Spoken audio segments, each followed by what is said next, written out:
Today is November the 9th, 2023. It is precisely 34 years ago today that the Berlin Wall came down. I remember I was a senior in college studying English and philosophy, getting ready to do a play about a mysterious disease that was killing gay men. It was very controversial at our Catholic college.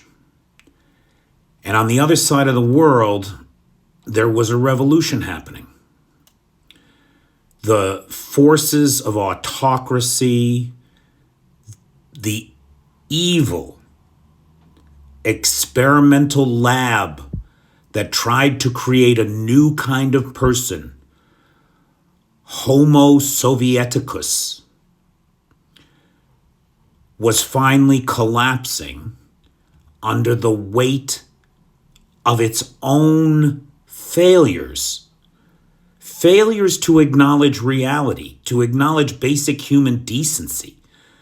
An ideology that preached that there was no truth, that truth was an illusion, that truth was whatever the man with the biggest gun said it was.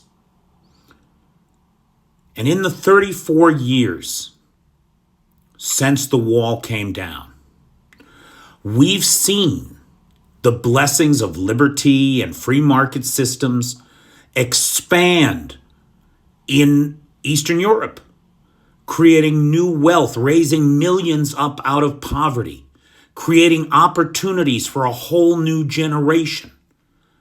The reunification of Germany, the expansion of NATO, the expansion of security. But Russia and its satellites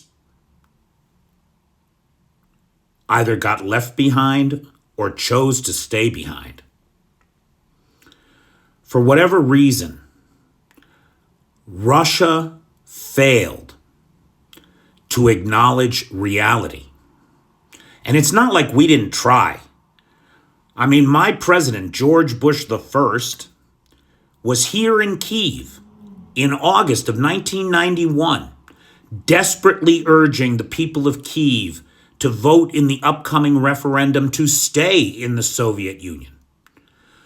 From the time that the wall came down through 1992, I watched for 3 years as the United States, the politicians, the diplomats, did everything they could to try to prop up the Soviets, to try to keep the inevitable collapse that was unstoppable, the unraveling of the lies and oppression and persecution and poverty, these entrenched systems of corruption that had kept the people down for 100 years.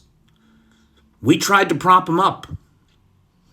Through the 90s, when it became clear that that wasn't going to happen and we watched helplessly as the Soviet Union dissolved around us, through the 90s, we sent billions in aid to the Russians.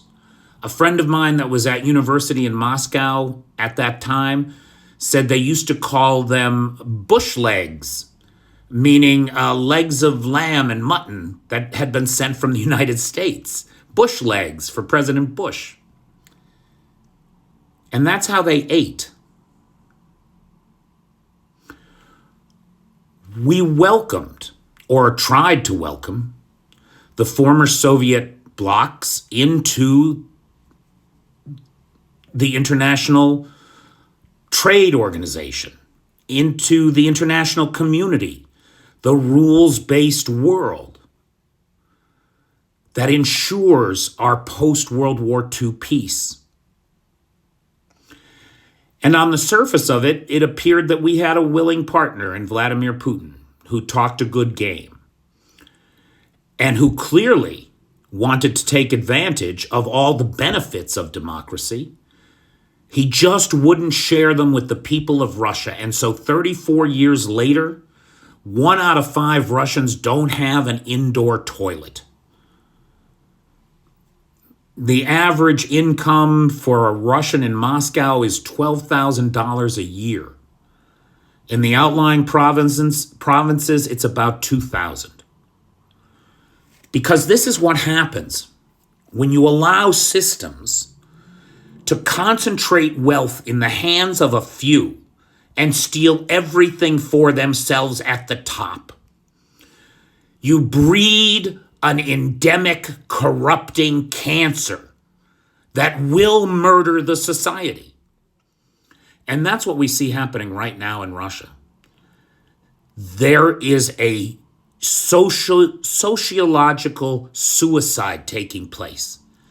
As the Russians continue to point the finger at the West for all their problems, scapegoating ethnic minorities inside the country, scapegoating the West, pinning all of their problems on everybody but the incompetent leadership that has rotted the political, economic, and social future of the Russian Federation.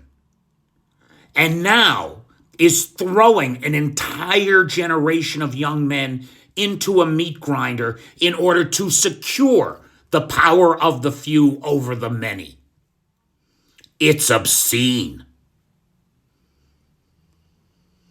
When Vladimir Putin began his war, he threatened the West. He said, "I will F you up if you try to interfere in Ukraine. I will freeze you. I will cut off the fuel to Europe, and you will freeze in your beds this winter." And he did it. Of course, we didn't. He said, "Food. I will bring famine to Africa. I will cut off the food supply." And just yesterday, we saw, in the wake of his failed attempts to blockade the food leaving Ukraine, in the desperation of a failing dictator, the attempt to strike a civilian ship. He wants to scare us. And so his final threat was fission. "I will fry you with nukes." And it's the one threat he has yet to carry out. He's carried out the other two, or tried. He hasn't succeeded. He hasn't succeeded because his aims, his goals are not based on any ideology. They're not based on any morality other than the gangsterism, unenlightened, short-term self-interest of the dictator. That's what it's all based on. And so, with the exception of a few rogue pariah states, Russia stands on its own as it watches its traditional friends and allies leave it rather than be associated with this nightmare of genocide that he has brought to the world.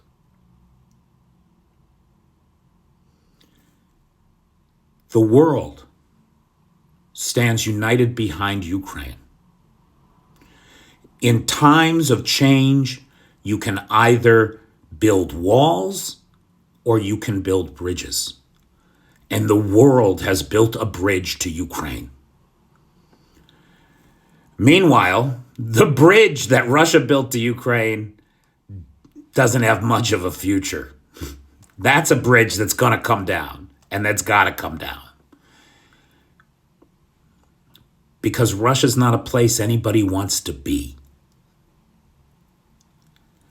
So on this 34th anniversary of the fall of the Berlin Wall, I have high hopes that those remaining in the darkness of the Soviet shadow will soon be bathed in the light of freedom, democracy, and a bright future awaits us in the 21st century. Thank you, my friends.